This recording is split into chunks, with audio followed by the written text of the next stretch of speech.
Bismillahirrahmanirrahim. Assalamualaikum warahmatullahi wabarakatuh. Perkenalkan, nama saya Galuh Sondawati, NPM 1901010029, jurusan Pendidikan Agama Islam kelas A, dengan nomor urut D010. Video ini saya buat untuk memenuhi ujian akhir semester mata kuliah Al-Quran, Hadis, dan pembelajarannya. Nah, dalam video kali ini saya akan mewawancarai salah seorang guru SMP Muhammadiyah 1 Pekalongan, yaitu Bapak Windu Kelana, terkait moderasi beragama. Selamat menyaksikan.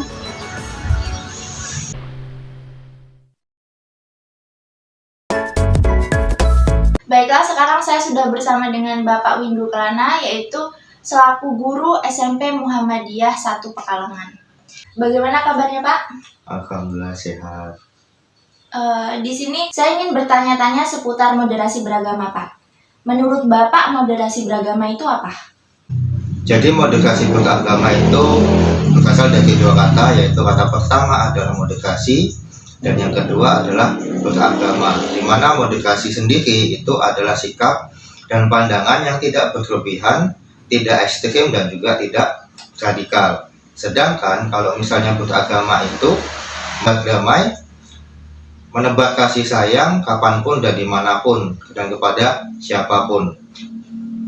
Beragama itu bukan untuk menyeragamkan keberagaman, tetapi untuk menyikapi keberagaman dengan penuh kearifan. Jadi dapat dikatakan dari dua kata tersebut dapat disimpulkan bahwa moderasi beragama adalah cara pandang kita dalam beragama secara moderat, yakni memahami dan mengamalkan ajaran agama dengan tidak ekstrim, baik ekstrim kanan ataupun ekstrim kiri. Maksudnya apa? Maksudnya ekstrim kanan dan ekstrim kiri itu adalah moderasi beragama yang sikapnya selalu berupaya mengambil posisi di tengah antara dua hal yang berlawanan.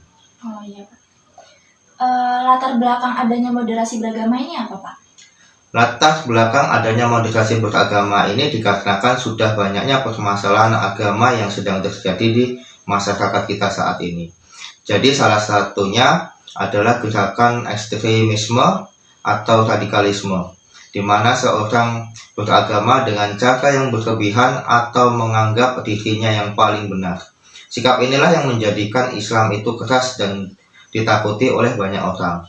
Maka dari itu, untuk menghadapi penolakan agama kita di masyarakat luas, kita harus bersikap moderat kepada semua orang, supaya hubungan itu menjadi akrab dan tidak saling singgung-menyinggung dan mencegah retaknya hubungan antar umat beragama itu sendiri.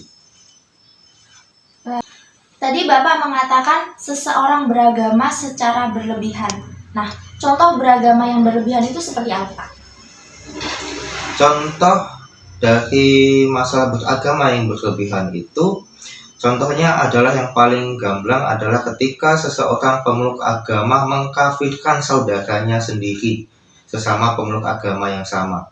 Hanya gara-gara mereka berbeda dalam paham keagamaan, padahal hanya Tuhan yang Maha tahu apakah seseorang sudah masuk kategori kafir ataupun tidak. Jadi dapat dikatakan seseorang bisa disebut berlebihan di dalam beragama ketika ia sengaja merendahkan agama orang lain, atau dapat dikatakan gemar menghina figur ataupun simbol suci agama tertentu. Jadi dapat dikatakan dalam kasus seperti ini itu sudah terjebak ke dalam ekstremisme.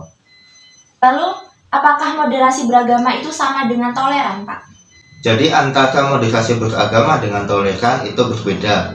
Toleran itu adalah hasil yang diakibatkan sikap moderat ke dalam beragama, dan moderasi itu adalah proses. Toleransi adalah hasilnya. Seseorang yang toleran bisa jadi tidak setuju atas sesuatu tafsir ajaran agama, tetapi ia tidak akan menyalahgunakan orang lain yang berbeda pendapat dengannya. Begitu juga dengan seseorang yang moderat. Dia punya keberpihakan atau suatu tafsir agama, tapi ia tidak akan memaksakannya berlalu untuk orang lain. Jadi toleransi itu hasil dari moderasi dan moderasi itu prosesnya ya Pak? Iya. bagaimana contoh penerapan moderasi beragama ini dalam kehidupan sehari-hari? Contohnya yang pertama adalah menghormati hak dan kewajiban umat agama lain. Kemudian berteman dengan teman-teman tanpa membeda-bedakan agama dan juga kepercayaannya. Tidak menghalangi umat agama lain yang sedang beribadah. Tidak memaksakan ajakan dan kepercayaan agama kita kepada orang lain. Menghargai hati besar umat beragama lainnya. Menumbuhkan kerukunan dan perdamaian antar umat beragama, menghormati muslim yang besar dengan tidak makan ataupun minum di depannya. Jadi contoh penerapan moderasi beragama dalam kehidupan sehari ini sangat banyak ya Pak ya? Iya, tentu banyak sekali. Tujuan dari moderasi beragama ini apa Pak?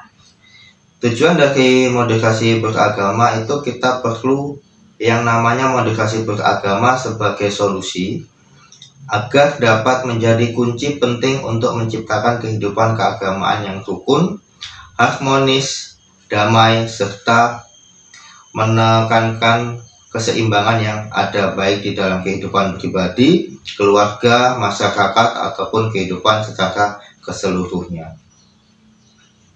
Oh, jadi tujuan moderasi beragama ini untuk menciptakan kehidupan yang damai antar umat beragama ya Pak ya.